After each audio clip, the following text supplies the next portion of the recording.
आखिर क्राइमिया जीत का सेंटर कैसे बन गया? क्राइमिया का इतिहास क्या है? आइए आपको ग्राफिक्स के जरिए ये बात समझाते हैं। 1917 में सोवियत संघ का हिस्सा बना था क्राइमिया। 1954 में रूसी नेता ने यूक्रेन को दान दिया था। 1991 में सोवियत संघ से ये अलग हो गया था। 2014 में रूस ने दोबारा अपने अधीन कर लिया था क्राइमिया को। ओबामा के काल में जब वो यूएस के प्रेसिडेंट थे, व्लादिमीर पुतिन ने ही एक्शन लिया था, क्योंकि नेटो को काउंटर करने के लिए क्राइमिया को अपने अधीन करना आवश्यक था। क्राइमिया का क्षेत्रफल 26,200 वर्ग किलोमीटर है। 65% से ज्यादा आबादी क्राइमिया की रूसी है।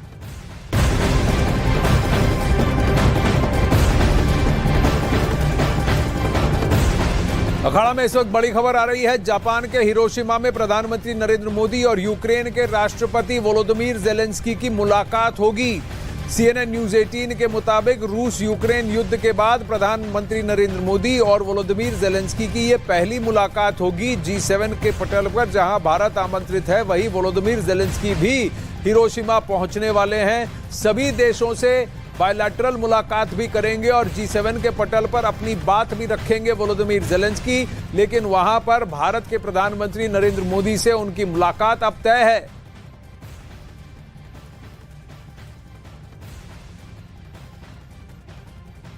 आपको बताते हैं, जहां भारत ने रूस के साथ तेल की खरीद फरोख्त की है, वहीं भारत ने यूक्रेन को ह्यूमैनिटेरियन एड भी पहुंचाया है। रिहाइश की सारी जितनी भी रिलीफ है वो पहुंचाई है और यूक्रेन को और रूस को, दोनों को संवाद के साथ इस युद्ध को खत्म करने की सलाह भी दी है।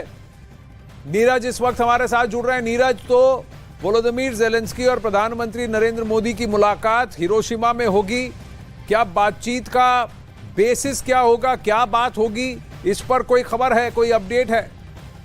देखिए आनंद, वहां मौजूद रहेंगे जेलेंस्की, इसलिए प्रधानमंत्री नरेंद्र मोदी G7 सम्मेलन में हिस्सा लेंगे तो वहां की जेलेंस्की की मौजूदगी में बाइलेटरल मीटिंग होती है या पुल असाइड होता है, वो अभी देखना होगा। क्योंकि आधिकारिक तौर पे विदेश मंत्रालय की तरफ से जानकारी नहीं दी गई है, लेकिन दोनों नेता वहां मौजूद है, इसलिए दोनों के बीच बातचीत संभावित है। अब तक एक बार भी नहीं मिले जब से रूस और यूक्रेन का युद्ध शुरू हुआ है। लेकिन प्रधानमंत्री नरेंद्र मोदी ने भारत की तरफ से ये बात बार बार दोहराई है कि कूटनीति और वार्ता से पूरे समस्या का समाधान होना चाहिए। खुद राष्ट्रपति पुतिन के सामने प्रधानमंत्री मोदी ने, आपको याद होगा, SCO में बोला था कि इस युद्ध का काल नहीं है। तो ऐसे में जब जेलेंस्की मौजूद रहेंगे तो दोनों की आपसी बातचीत, मुलाकात होगी। बायलैटरल होती है या पुल असाइड होता है, ये देखना महत्वपूर्ण है। और ये महत्वपूर्ण इसलिए भी है क्योंकि जुलाई 3 और 4 को SCO के समिट में रूस के राष्ट्रपति व्लादिमीर पुतिन का भारत आना लगभग तय है। तो उस SCO समिट के पहले अगर वोलोदिमीर जेलेंस्की प्रधानमंत्री नरेंद्र मोदी से मिल रहे हैं तो फिर इसकी अहमियत और बढ़ जाती है, इसके मायने और बढ़ जाते हैं।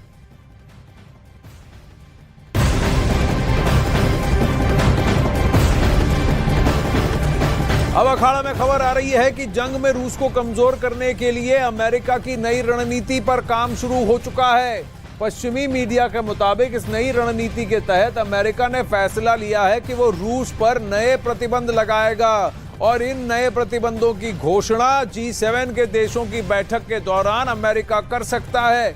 अमेरिका की रूस लगभग 70 कंपनियों और संगठनों को बैन करने की योजना चल रही है ताकि वो रूस को युद्ध में और कमजोर कर सके।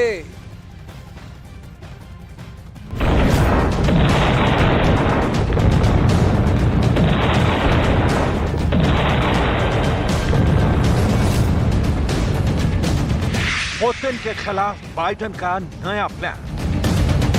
बाइडेन के प्लान से उड़ी पुतिन की नींद। रूस पर फिर होने वाली है प्रतिबंधों की बारिश। यूक्रेन के खिलाफ जंग में रूस के लिए बड़ी मुश्किलें खड़ी हो सकती हैं, क्योंकि अमेरिका ने उस पर एक बार फिर कई प्रतिबंध लगाने का फैसला कर लिया। अमेरिका ने इस बार रूस पर पहले से और भी ज्यादा कड़े प्रतिबंध लगाने की योजना बनाई है। उसने रूस के उन सेक्टरों पर चोट मारने का प्लान बनाया है जिनकी मदद से जंग में उसे बड़ी मदद मिल रही है। पश्चिमी मीडिया के मुताबिक रूस की करीब 70 बड़ी कंपनियों और संगठनों को काली सूची में डाला जाएगा। इतना ही नहीं, अमेरिका 300 से ज्यादा बैन रूस पर लगाने की तैयारी में है। कंपनियों और संगठनों के अलावा रूस के कई विमान, जहाज और बड़ी हस्तियों के नाम की भी सूची बनाई गई है, जिन्हें वो काली सूची में डालेगा, जिसका दावा अमेरिका के ही एक अधिकारी ने किया जो G7 सम्मेलन में शामिल होने के लिए जापान पहुंचे। रूस पर नए प्रतिबंध लगाने का मकसद जंग के मैदान में उसकी कमर तोड़ने का है। यही वजह है कि अमेरिका ने उसके आर्थिक और सैन्य क्षेत्र को चोट पहुंचाने का प्लान बनाया, ताकि जंग में जरूरी सामान पुतिन की फौज तक न पहुंच सके और जंग में उसे मुंह की खानी पड़े। वैगनर ग्रुप, जिसे पुतिन की प्राइवेट आर्मी कहा जाता है, उसके मुखिया और पुतिन के करीबी माने जाने वाले येवगेनी प्रिगोजिन पहले ही कई बार आरोप लगा चुके हैं कि जंग में उनकी सेना को हथियार नहीं मिल रहे हैं, जिसकी वजह से उनके सैनिकों को जान गंवानी पड़ रही है। येवगेनी प्रिगोजिन ने पुतिन को चेतावनी तक दी थी कि अगर हथियारों की खेप उन तक नहीं पहुंचाई गई तो वो जंग का मैदान छोड़ देंगे। ऐसे में अगर अमेरिका की ये रणनीति काम कर गई तो पुतिन के लिए बड़ी मुश्किल खड़ी हो जाएगी।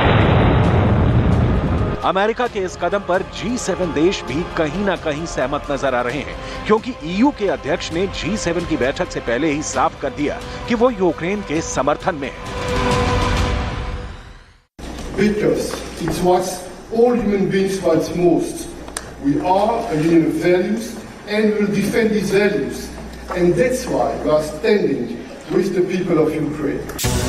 ये पहली बार नहीं है जब रूस पर प्रतिबंध लगाए जा रहे हैं। जब से रूस और यूक्रेन के बीच युद्ध शुरू हुआ है, तब से अमेरिका समेत कई देश रूस पर प्रतिबंध लगा चुके हैं। रूस को आर्थिक मोर्चे पर भी कई बार झटका देने के लिए पश्चिमी देशों ने तैयारी की थी। G7, यूरोपीय संघ और ऑस्ट्रेलिया ने रूस के तेल पर $60 प्रति बैरल का प्राइस कैप लगा दिया था, जिसके पीछे मकसद छोटा नहीं था। रूस के विरोधी देश जानते हैं कि प्राइस कैप लगने से रूस के तेल निर्यात पर बहुत बड़ा असर पड़ेगा। रूस की अर्थव्यवस्था को कमजोर किया जा सकता है।